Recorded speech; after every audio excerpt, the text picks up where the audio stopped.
ভারতের ত্রিপুরা রাজ্যে বাঁধ নির্মাণ করা হবে, কিন্তু তাতে বাংলাদেশ কেন হস্তক্ষেপ করবে? এই নিয়ে কৈলাসহরের সীমান্তবর্তী এলাকায় প্রশ্ন উঠছে। সীমান্ত এলাকার প্রায় 200 গজের মধ্যে একটি বাঁধ নির্মাণের কাজ চলছে। ত্রিপুরা রাজ্যের কৈলাসহরের মনু নদীর তীরে ভারতের নিজের মাটিতে একটি বাঁধ নির্মাণ প্রকল্প শুরু হয়েছে, কিন্তু এই বাঁধ নির্মাণ প্রকল্পে বাংলাদেশি সীমান্তরক্ষী বাহিনী হস্তক্ষেপ চালাচ্ছে। তা কি করে সম্ভব হতে পারে? ভারত বাংলাদেশ দুটি আলাদা আলাদা রাষ্ট্র, আর তাদের মধ্যে বর্তমানে রাজনৈতিক কূটনৈতিক বিরোধিতা, মতবিরোধ চলছে। তার কারণেই কি সীমান্তে অশান্তি বাঁধাতে চাইছে বাংলাদেশি সীমান্তরক্ষী বাহিনী বিজেপি?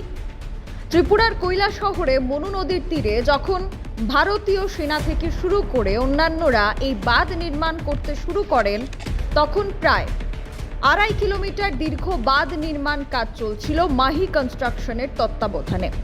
1 মাস নির্বিঘ্নে কাজ চললেও সম্প্রতি নাকি বাংলাদেশের সীমান্তরক্ষীদের মধ্যে বিজেপি অভিযোগ তোলে প্রকল্পটি নাকি আন্তর্জাতিক সীমান্তের 150 গজের মধ্যে পড়েছে। ঠিকাদার সংস্থার তরফে জানানো হয়েছে, আগে কোনো আপত্তি না জানিয়ে হঠাৎ এই বাধা একেবারেই অযৌক্তিক। বিশেষজ্ঞদের মতে বাংলাদেশের সদ্য গঠিত এমার্জেন্সি সরকার অর্থাৎ ইউনিস সরকারের অস্থির প্রশাসনিক অবস্থায় এই ধরনের আচরণের মূল কারণ। তাহলে কি বাংলাদেশ ভারতীয় সীমান্তে অশান্তি চাইছে? Bureau report, social Bangla. সকালে আমরা জানতে পারলাম যে এই যে 9 নং ওয়ার্ডের পুরসভার এই বাঁধটার কাজ বন্ধ করে দেওয়া হয়েছে, এই বিষয়ে কি বলবেন? আমরা তো যথারীতি আজকে ধরুন 1 মাস 10 দিন ধরেই আমরা কাজ করে যাচ্ছি। এখানে লাস্ট 7 ডেজ আমরা কাজ করছি। তো গত 2-3 দিন ধরেই বর্ডার গার্ড বাংলাদেশ, যেটাকে বিজেপি বলি আমরা, ওরা এসে এখানে বিএসএফকে বলছে কাজ বন্ধ করতে। তো আমরাও একটু করছি, ফোর্সলি করতে পারছি না। বিএসএফ বলছে দেখে করতে। আজকে আমরা তো 9:30 10টা থেকে হঠাৎ করে বিএসএফ আসলো, এসে বলছে পাবি কাম বন্ধ করে দিচ্ছে। তো আমি অন্য কাজে ছিলাম, আসলাম। আসার পরে কথা বললাম, ওদের এখানে ফোর্স কমান্ডার ছিল। তিনি বললো যে আমরা হায়ার অফিসিয়াল से हम लोग इंस्ट्रक्शन आया, आप लोग काम बंद रखिए। तो আমি জিজ্ঞেস করলাম কেন কাজ বন্ধ রাখবো? बोला नहीं बांग्लादेश वाला ऑब्जेक्शन डाला, अभी हम लोग 2-3 दिन बाद फ्लैग मीटिंग करेगा हायर ऑफिशियल, इसके बाद जो डिसीजन होगा आप लोग को बता देंगे। বিজেপির তরফ থেকে যে বিএসএফ এর তরফ থেকে যে বলা হয়েছে যে কাজ বন্ধ রাখার জন্য, তাদের কাছ থেকে মানে বিজেপি কোনো ডকুমেন্ট দিয়েছে? না, নিয়মে বর্ডারে আমরা দীর্ঘদিন কন্ট্রাক্টর হিসাবে আমি বর্ডার ফেন্সিংয়ের কাজ করেছি। ওরা কোনোদিন কাগজ দেয় না, ওরা একটা ফ্ল্যাগ নিয়ে আসে, এসে বিএসএফকে বলে দেয় এখানে কাজ বন্ধ রাখো। বিএসএফ যথারীতি পরবর্তী সময় আমি 1-2 গাড়ি মাটি নিয়ে আসলাম, বিএসএফ আবার এসে বলছে আপনারা এখানে কোনো মাটি ফেলবেন না, 150 গজের ভিতরে কোনো কাজ করবেন না। 150 গজ বলতে আমাদের শ্মশান ঘাট থেকে আপনি দেখতে পাচ্ছেন 150 গজ, বা শহরের অনেকটা পার্টি আমাদের মানে জলমগ্ন হবে যদি এই জায়গাটা কমপ্লিট না হয়। 2018 এবং 2024 দুবারই এই জায়গাটা আমরা দেখেছি বন্যার সময় অনেকটাই ভেঙে গিয়েছিল। তো এবার যদি বাঁধ না হয় কি ধরনের আশঙ্কা মনে করেন? আশঙ্কা তো সবাই, আশঙ্কার পরিপ্রেক্ষিতেই তো ইমার্জেন্সি টেন্ডার হয়েছে, আমরা কাজ পেয়েছি এবং ফোর্সলি কাজ করছি। এবছর বৃষ্টি কম থাকাতে অনেকটাই আমরা কাভার করতে পেরেছি, বাকিটাও আমরা চেষ্টা করছি। কিন্তু এখন বাধাদানের ফলে কতটুকু কী হবে আপনি জানেন। এখানে সেন্সিটিভ, আমি যদিও কৈলাসহরে থাকি, সেন্সিটিভ জায়গা শ্মশান ঘাট, এই জায়গাটা দিয়ে বেশি ভাঙে।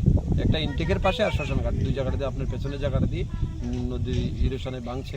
তো এইখানের জন্য এখন আমরা মাটি ফেলে ব্যবস্থা করার আগেই বাধা পড়ে গেছে।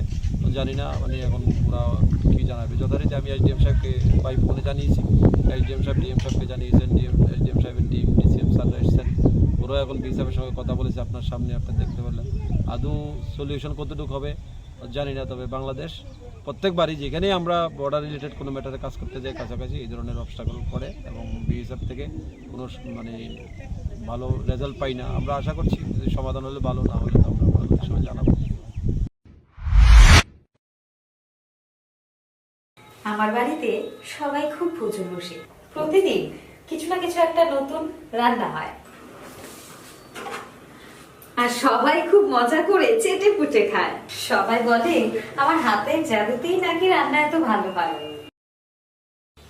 আর আমি বলি সবটাই হলো পি আর গোল্ড কচ্চি ঘনি সরিষার তেলের জাদু। হ্যাঁ, সরাসরি কৃষকদের কাছ থেকে ক্রয় করা আসল সরিষার দানা থেকে তৈরি হয় পিআর গোল্ড কচ্চি ঘনি সরিষার তেল, যার খাঁটি ঝাঁজ এবং গুণমান আপনার খাবারকে করে তোলে সুগন্ধ ও সুস্বাদুকর।